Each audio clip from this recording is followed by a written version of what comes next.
our panel, Andriy Kruglashov. Okay, Kruglashov. Again, wrong? Okay. He is from Ukraine. Andriy is a civic activist, and he received his MA degree in psychology and political science. He is an Edmund Muskie Fellow. He's a progressive, of course. And he served as center-left parties in 4 countries. The microphone is yours, Andriy. Good luck. Thank you. Thank you. It's a great honor to speak in front of such a noble audience, and I want to thank you say thank you to my godfather in the profession I share with you, Igor Mintasov, and my wife, Veronica, and partner for helping with the presentation, and Ekaterina Igorov for inspiring me to have legitimacy to speak on behalf of you. Okay, we had elections on October 28th, Ukraine. Big country, biggest country in Europe. I will rush a little bit through presentation and show the general context.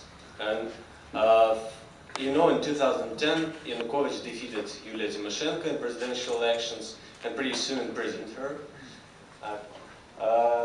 Then he started to make big mistakes and his support was going down. One of them were Crimean treaties, some say Kharkiv treaties, some say treachery because Ukraine lost many chances. And I'll talk about it a little bit more. Yulia Tymoshenko went to prison as a Minister of Internal Affairs as well. After horrible tax code, there was a second Maidan, Orange Revolution, but primarily made by entrepreneurs who refused to accept the code, and they were able to fight back. And Yanukovych, who was prime minister, came to people and said, okay, calm down, we will do something. But after that, they imprisoned leaders of the protest movement. And let's say some things about their campaigns.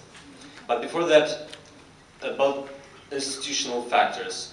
We turned to the system of mixed elections. We have 450 seats, 225 are elected by constituencies on a majoritarian basis with a relative majority, 225 by the party lists. And 5 parties made it through a threshold of 5%. So Party of Regions is a ruling party that builds, that positions itself, and they claim that they overcame destruction that previous power led to, and the stability is reached. And now the way to bright future is to go from stability to well-being.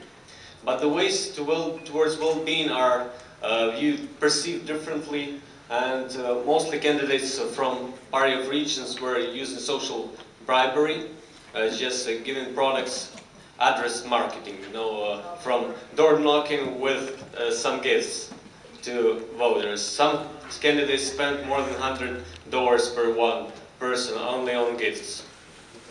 Even toothpaste was one of them.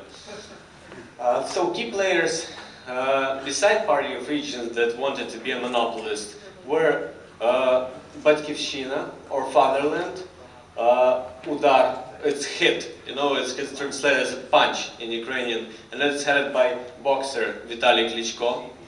Svoboda is freedom. It's very rightist, but socialist at the same time party. Some claim they are fascists. And Communist Party, you will know.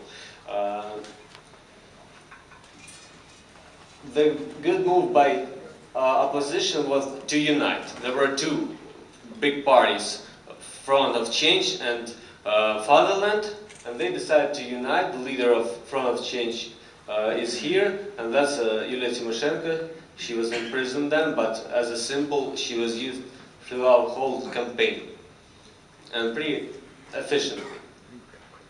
Key message of the campaign: we will stop them.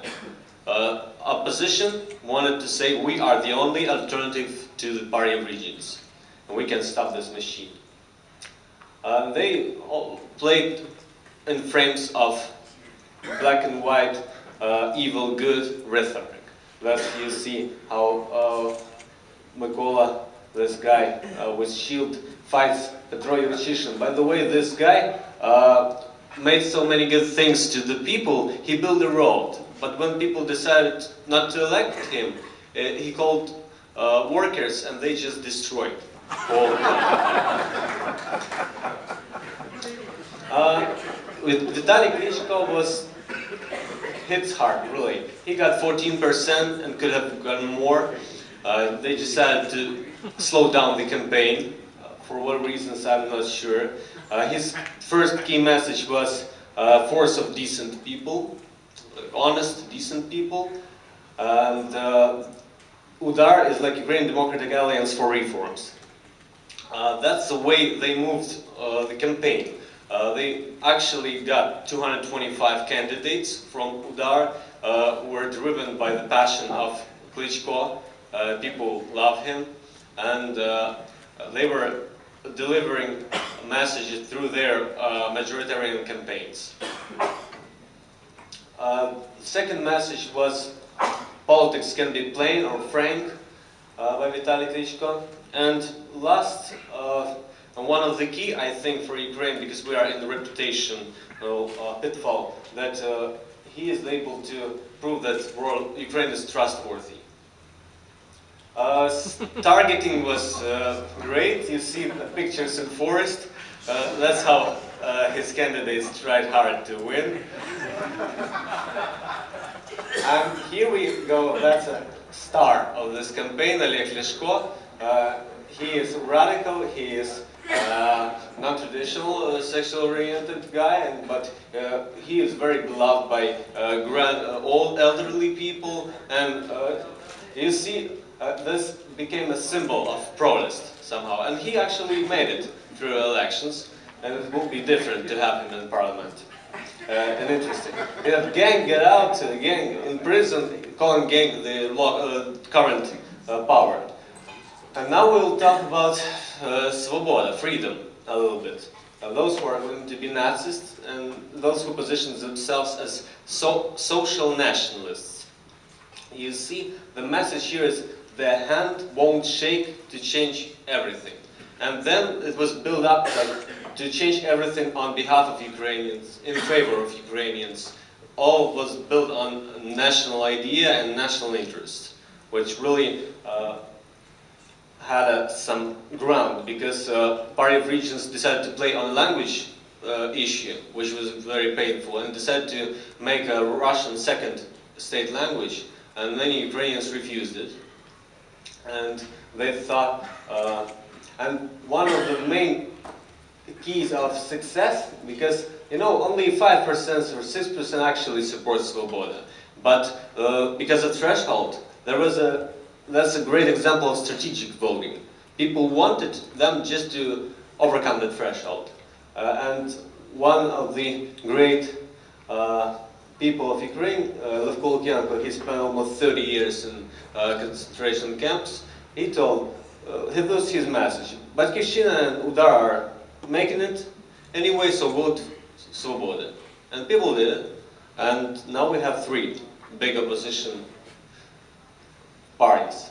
Now that's a loser. Natalia Korolevskaya, very nice lady. She tried to be the second Yulia. She was trying, but she's not.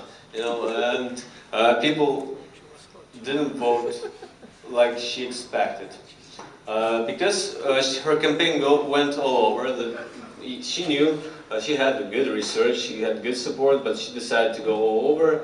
First she was claiming that she would protect everyone. Then I'll go really fast. She took Andriy Shevchenko, a soccer player.